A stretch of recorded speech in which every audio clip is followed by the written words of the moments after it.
有劳动部员工亲像受到主管的霸凌，行地路。劳动部长何培山今仔公布调查结果，分署长谢依荣真侪重大爱护行政责任，嘛调离主管职，卖甲发展署的署长蔡明良做伙送考绩会来处分。深深一鞠躬向大家回示咧，应该保障劳工权益的劳动部所传出劳动力发展署北分署一个职员疑似受中国职场霸凌，选择伫办公室轻生。争议爆发几啊天了后，劳动部长何培山公布调查结果，即日起将调离北分署长一职，离开原机关，降调为非主管职。第二点，谢宜荣分署长的管理分事以及情绪控管的确有不当。这部分我会将它依公务人员考绩法规定送考绩会议处。除了谢依荣，发展署署长蔡明良也主动请求上严厉处分，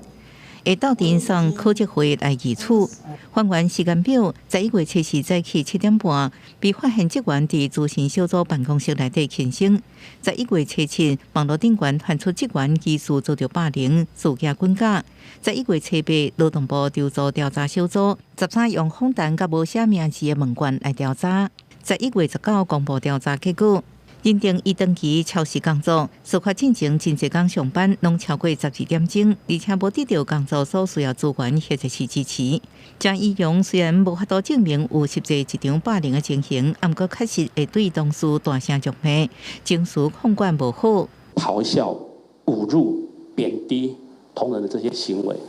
让同仁觉得说是不是他能力不够，是不是说他自己这个做不好，甚至也有同仁因为这样子。自己去看心理咨商医生。